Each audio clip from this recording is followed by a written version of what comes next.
Our security relationship is an essential element in maintaining peace in the region and is so recognized. This relationship, one of several we have in the Western Pacific, threatens no one but contributes to the shield behind which the whole region can develop socially and economically.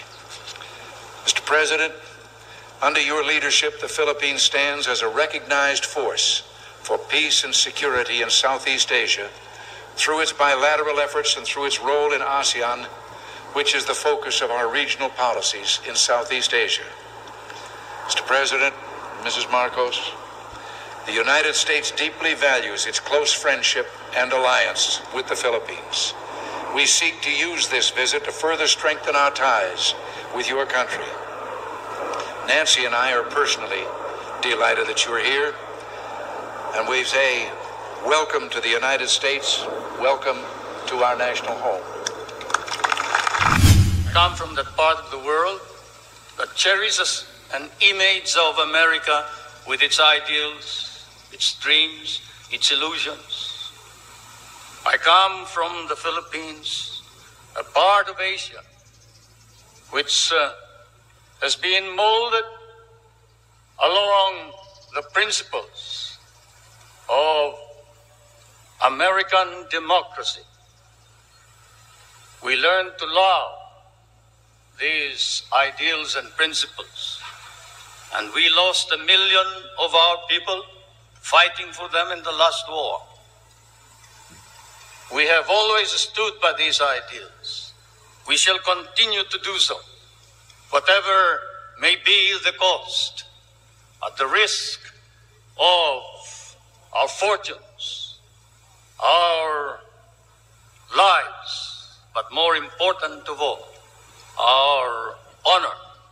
We stand for the ideals of democracy that is our legacy from the United States of America.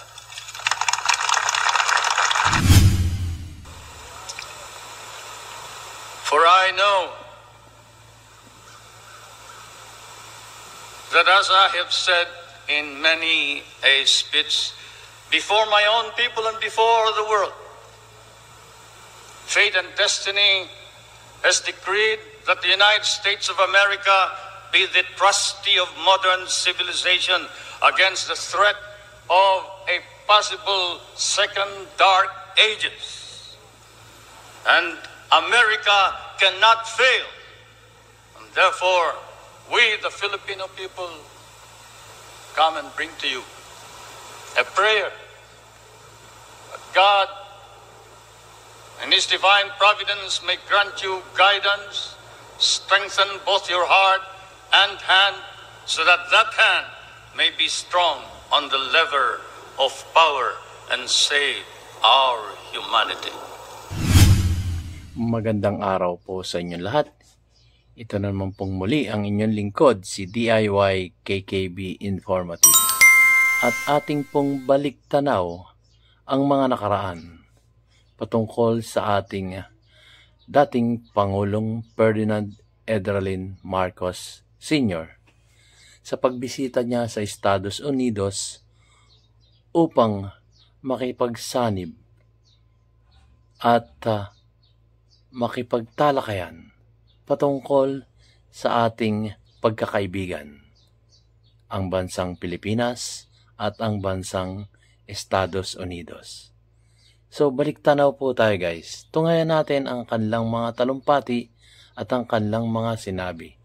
Ang ating dalawang naging presidente ng Pilipinas at ng Estados Unidos.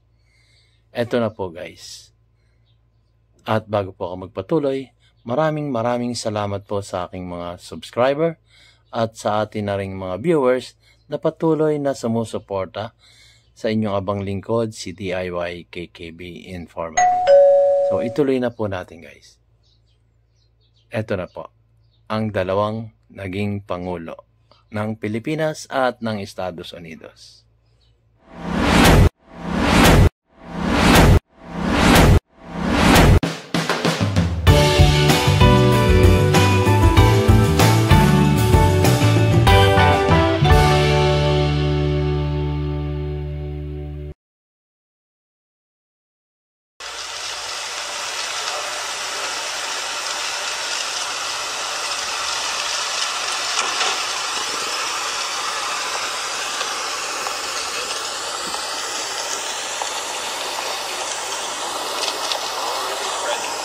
Welcome, sir. Remember Barbara?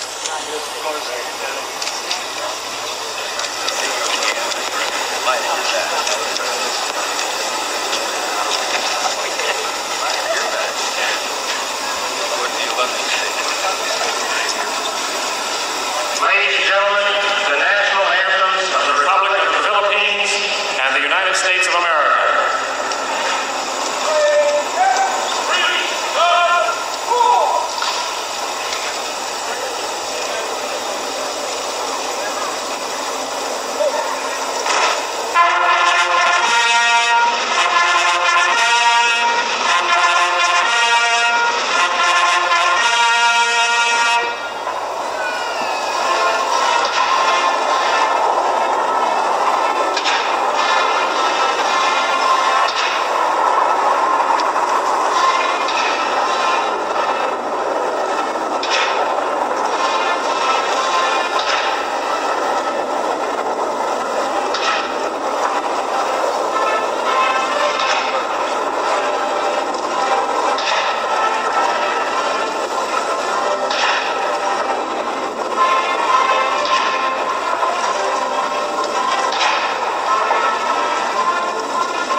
that's the orange.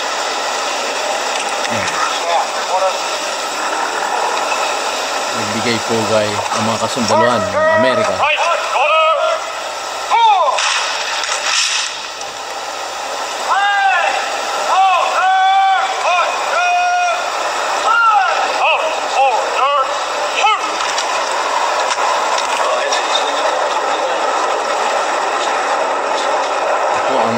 Pagtanggap ng Amerika sa ating dating Pangulong Ferdinand Edralin Marcos Sr.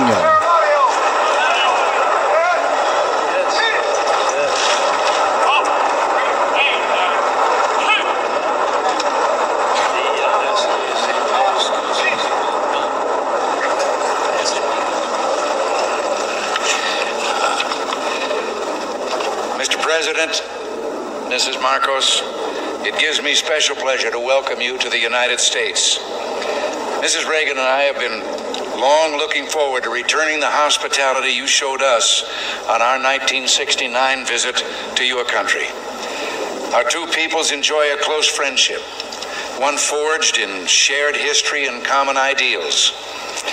In World War II, Americans and Filipinos fought side by side in the defense of freedom, a struggle in which you, Mr. President, personally fought so valiantly. The values for which we struggled, independence, liberty, democracy, justice, equality, are engraved in our constitutions and embodied in our people's aspirations. Today, our ties remain strong, benefiting each of us over the full range of our relations. Politically, we tend to view many world issues the same general way. Yours, Mr. President, is a respected voice for reason and moderation in international forums. The Philippines, with its ASEAN partners, has taken the lead in search for self-determination for the people of Kampuchea. In that vein, let me also pay tribute to you and Mrs. Marcos' personal leadership and commitment to the care of refugees in Southeast Asia. Under your direct sponsorship, the Philippines Refugee Processing Center has become a model of its kind in encouraging the development of self-sufficiency and the restoration of human dignity. The Philippines and you, Mr. President, play an important role in addressing the problems of economic development in the world. At Cancun, we made a new start toward a more effective and practical dialogue and improved cooperation among industrial and developing countries. Your leadership in that area, Mr. President, is vital and widely respected. Under your leadership at home, the Philippines can boast a record of solid economic growth over the past decade, attributable in significant part to its hospitable attitude toward free enterprise and private initiative. Your country's dedication to improving the standard of living of your people is an effort in which we've been delighted to participate through bilateral and multilateral economic assistance. Your continuing interest in better nutrition has led the Philippines to achieve self-sufficiency in food grain production. You can also point with pride to the success of your rural electrification program, now bringing benefits to an increasing number of remote regions. And I find it a matter of personal satisfaction that your country and my home state of California are both pioneers in developing geothermal power to replace expensive energy imports. The United States remains the Philippines' leading trading partner, and American firms are the largest foreign investors in your country, reflecting their confidence in your progress and prospects for economic growth. We have welcomed the growing two-way trade between our nations and have been pleased that we've been able to keep our markets for the products of your growing manufacturing and industrial sector the most open of any country in the industrialized world. America considers itself especially fortunate to have nearly 1 million persons of Filipino heritage now residing in our country. They bring with them their energy and their talents, and they contribute enormously to the rich diversity of American society. Similarly, thousands of Americans, enchanted by the beauty of your nation and by its people, have chosen to live in the Philippines. Our security relationship is an essential element in maintaining peace in the region and is so recognized. This relationship one of several we have in the Western Pacific, threatens no one, but contributes to the shield behind which the whole region can develop socially and economically. Mr. President, under your leadership, the Philippines stands as a recognized force for peace and security in Southeast Asia through its bilateral efforts and through its role in ASEAN, which is the focus of our regional policies in Southeast Asia. Mr. President, Mrs. Marcos, the United States deeply values its close friendship and alliance with the Philippines. We seek to use this visit to further strengthen our ties with your country. Nancy and I are personally delighted that you're here, and we say welcome to the United States, welcome to our national home. Yan po, at narinig natin ang dating presidente ng Estados Unidos na si President Ronald Reagan. Ito yung bisita niya noong 1982. At nagpapasalamat din siya sa sambayan ng Pilipino dahil yung magandang ipinakita natin doon sa unang bumisita sa Pilipinas na dating presidente rin na si Richard Nixon. Noong 1969 naman yon, si President Richard Nixon. At nasundan pa yon noong 1975 ng dating presidenteng si Gerald Ford. 1975 naman yun. So, nung panahon na yon talagang very hospitable ang mga Pilipino noon. So, sabi nga niya, kaya siya gusto rin bumalik, pumunta rito sa Pilipinas upang nang sa gayon ni mapasalamatan ang mga Pilipino sa pagiging hospitable natin noon. So, ang napukaw ang aking atensyon dito sa geothermal power na binabanggit niya. So, kung naalala ko, ay meron tayong geothermal nun eh. Geothermal nun. Pero, biglang nawala. Ewan ko ngayon kung meron pa tayong geothermal. Yung kinukuha natin sa earth crust, yung power. Ngayon, ang gamit yata natin ngayon, natural gas eh, na masyadong mahal pa rin. Siguro yung iba, hindi natin alam eh, kasi sila nakakalam nun. Kasi distributor lang ang Meralco. Parang siya lang yung naniningil sa mga bahay-bahay at sila ay kumukuha. Parang correct me if I'm wrong guys, parang middleman siya, bumibili siya ng mga enerhiya, power supply dun sa iba't ibang kumpanya dito sa Pilipinas. So, yun nga. Tapos meron pang isang pinagagawa ng ating dating presidente, Ferdinand Emmanuel Edralin Marcos Sr. doon sa Bataan, yung power plant doon na ngayon inabulok na at gustong itong ating sitting president ay parang gustong buhayin uli. Ngayon, hindi natin alam kung nabuhay yung nuclear power plant na yun dahil natatakot ang mga tao na baka yung sumabok nuclear eh. So, hindi natin alam kaya natigil yun nun. At sayang yun. Billion piso yung pinagawa doon. So, nasayang yun. Yung effort ng ating dating Pangulong Ferdinand Emmanuel Edralin Marcos Sr. So, di ba? May ginagawang magaganda nun. Paangat na nga Pilipinas, di ba? Powerful nation din tayo nung that time. Nung 1960s, 1970s. Tayo hindi naman sa kinatatakutan, kundi tinitingala tayo ng ating mga kapitbahay dito sa Asia. Di ba? Mas mayaman pa tayo sa Japan nung araw, mas mayaman pa tayo sa Singapore nung araw. Lalo na dyan sa Thailand, Indonesia, Singapore, Malaysia, at iba pa.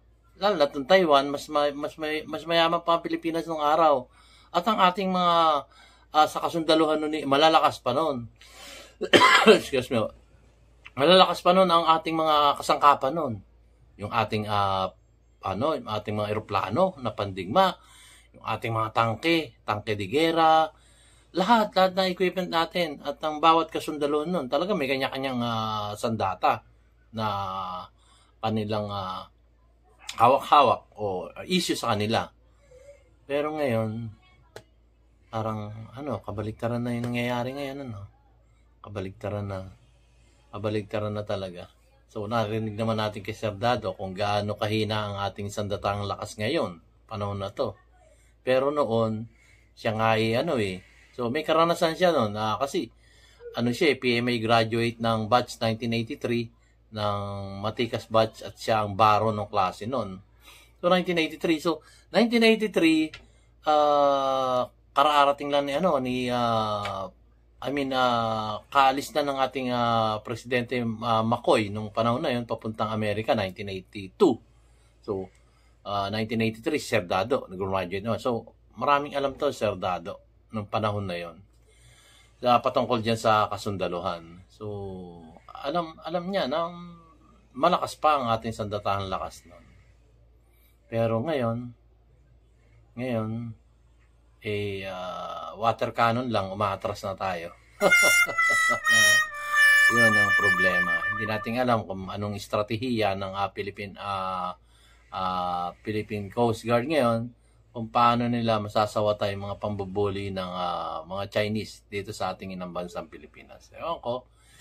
Kasi nagsimula pa yan nung sinasabi ni Sir Dado na panahon pa ni FBR, na humingi lang ng pahintulot kay dating Pangulong FBR na magsasyanti-syanting araw, yung bang kubo-kubo lang doon sa isang para sila ipagdaong may mapagpapahingan lang. Ngayon ayon nga kay Sir Dado, ngayon mga base militar na ng Chinese, si China. Ang tawag nga ni Commodore doon People's Republic of China. PRC, So, yun. Kaya, nakakalungkot. Nakakalungkot yung nangyayari ngayon. At nabuklat nga to, galing sa baul ko to Yung itong mga video na to At tayo nagpapasalamat naman sa bansang Amerika. Dahil nung time na yon ay tayo talaga namang tinutulungan ng bansang Amerika that time. Narito nga yung ang kanilang mga base militar. Pero hindi ganun karami base militar. Ang alam kong base militar lang nila noon, narito sa pating norte. Sa may pating norte, pagkalampas ng Pampanga, sa Subic, Freeport. Ngayon, doon ang base militar nila nung araw. Naalala ko noon, doon pa kami nag-grocery ng aking lola. Dahil sa mga PX na yun, mga chocolate. So, mura ang chocolate noon. At ang mga produkto ng Amerika noon, tax-free yun. Nung panahon na doon nag-grocery yung aking mahal na lola, dahil nga siya ang asawa niya ay US veterans. O yun. So, ituloy na po natin. Mamaya tayo magkokomento pag nakapagsalita ng ating dating Pangulong Ferdinand Emmanuel Edralin Marcos Sr. Ito na po. Tungayan po natin ang kanyang talumpati doon sa bansang Amerika, sa Estados Unidos. And we say, welcome to the United States, welcome to our national home.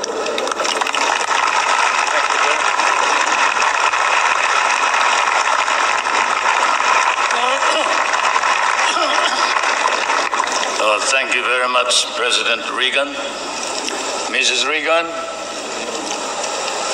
members of the Cabinet, distinguished guests, my friends. On behalf of the 50 million people of the Philippines, Mrs. Marcos and I express our gratitude for your warm welcome to Washington and to the United States of America. This great and beautiful city, that is one of the few cities that was built as a capital for a great nation, is indeed, as has been written, the key to knowing the secret of America. And this house of the American people, an American frontier that never vanishes.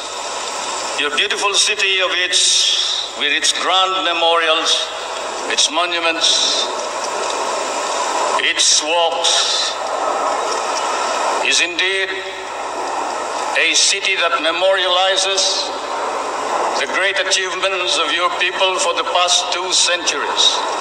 But more than that, it keeps offering to the enterprising and the talented, the courageous and the strong, the rewards of effort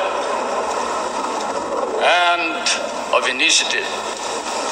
At the same time, as I stand here on American soil, I realize that I stand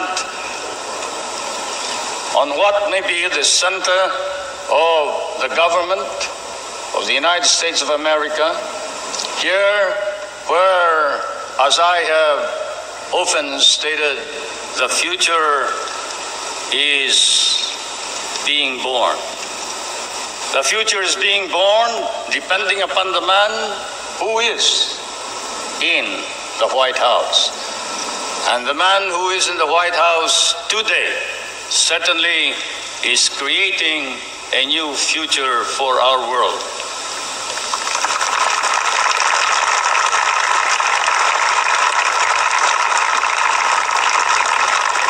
For Mr. President, I come from that part of the world wherein the poorest of the world's population live.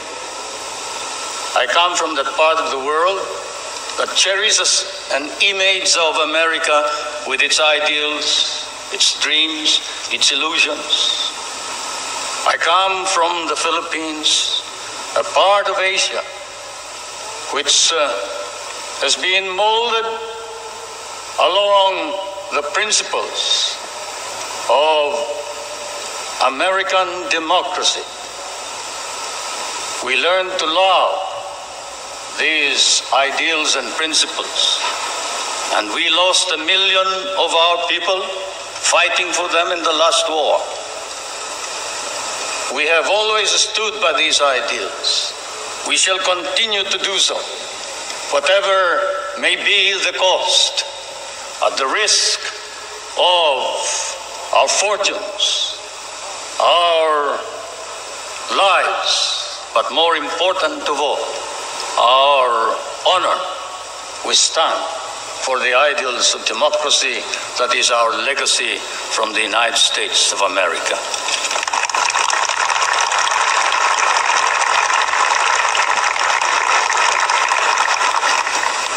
I did not come to burden you further with additional problems, Mr. President.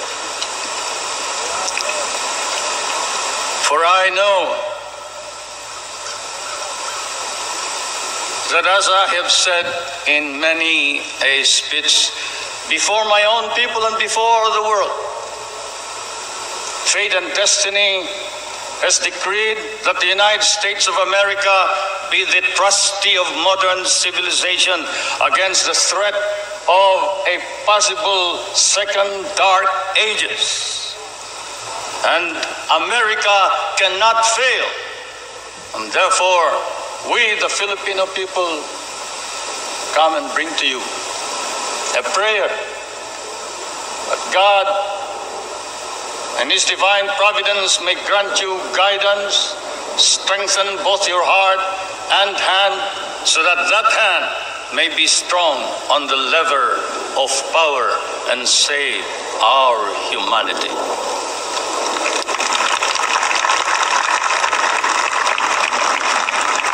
If America fails, then the world is lost.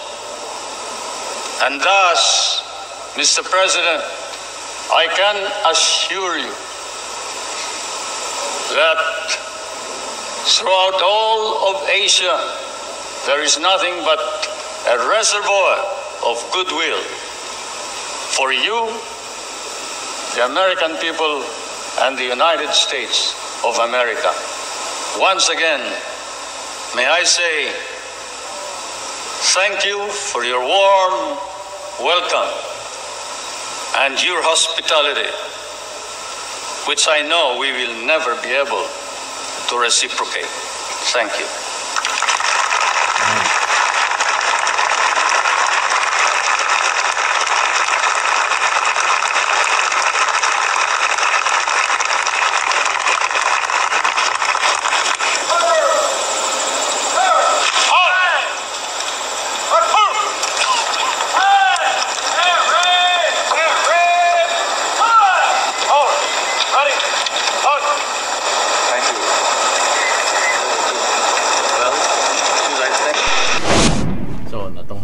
natin guys. Tunghayan natin ang bisita ng ating dating Pangulong Ferdinand Emmanuel Edralin Marcos Sr. dito sa Pilipinas, yung ating presidente nung araw. So, natunghayan natin, yun, very accommodating naman ang ating mga kakamping Amerikano that time. So, ngayon, hindi natin alam kung paanong trato ng Amerika sa atin ngayon sa panahon na to. Dahil maraming kaliwat kanan na batikos dahil dyan sa mga US bases, yung EDCA na yan. Hindi natin alam at tayo naman nanonood lang ng mga bali-balita. At tayo naman walang ebidensya na siyam na o ilan pa yung EDCA sites niya. Hindi naman tayo napakapunta eh. Even yung mga reporters, I think, hindi rin nila nakukuha ng video kung saan yung mga EDCA na yan. Hindi natin alam.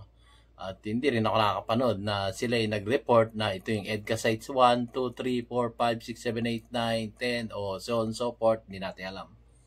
So, dito tayo sa sinabi ng ating dating Pangulong McCoy. Yun ang tawag namin FM, gano'n, nung araw. So yun, siya nagsumikap talagang itayo o iangat ang bansang Pilipinas that time. Hindi nga lang nagtuloy-tuloy dahil nga nung 1986, nagkaroon ng eleksyon. That was, I think, January 7, 1986. And then, nanalo sila. Kasama nga niya ang kanyang vice-presidente na si Arturo Tolentino. So, yun. Then, after that, di umano, nagkaroon ng dayaan dahil nga itong dalawang ating dating general na si FBR at saka si JPE ay sinabing nagkaroon ng dayaan. Yun ang sabi, di umano, karoon ng dayaan, nakarating kay Cardinal Sin, at si Cardinal Sin naman nanawagan sa taong bayan, sa mga pare, madre, na suportahan yung dalawang general na nasa Camp Aguinaldo. At doon, and the history started, and the history began. Another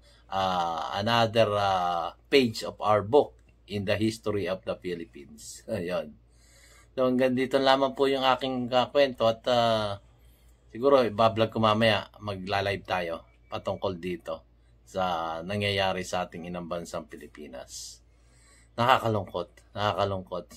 Yung mga party, ang itatopic siguro natin mamaya, pag live natin, yung geothermal na tinatawag, yung nangyaring nuclear power plant sa Bataan, para bumaba ang ating mga binabayaran. Napakalaki po ng binabayaran natin eh. Patungkol dyan sa elektrisidad. Naghihirap tayo sobra-sobra. Ang taas po talaga. Ang taas. Talagang okay lang kung mataas ang sweldo ng tao eh. Pero yung elektrisidad, imagine ninyo. Ay, lalo na ngayon, tag-init, naku po. Sobra ang gamit natin ng mga electric fan, mga refrigerator, at siyempre, marami. Nakakalungkot. So, mamaya lang, nangihina ako pagka narinig ko yung bayarin sa elektrisidad, talaga nakakapanlumo eh. Nakakapanlumo talaga. Na dating atin yung Meralco, ngayon kanila na yung Meralco. Yun. So much for that, guys. At maraming salamat sa panonood ng aking mumunting YouTube channel, DIY KKB Informative. Maraming salamat po sa inyong lahat. God bless us all, Filipino people. God bless. Pagpalain tayo ng Diyos sa mga makapangyarihan sa lahat na may lalang ng langit at lupa, ng dagat at ng buong sangkatauhan dito sa ating daigdig na ginagalawan. Thank you very much po. See you on my next vlog. Like na po kayo, share naman po, at hit the notification bell. Thank you very much po sa aking mga subscriber. Thank you. At yung mga magsusubscribe, thank you na po. Thank you rin po.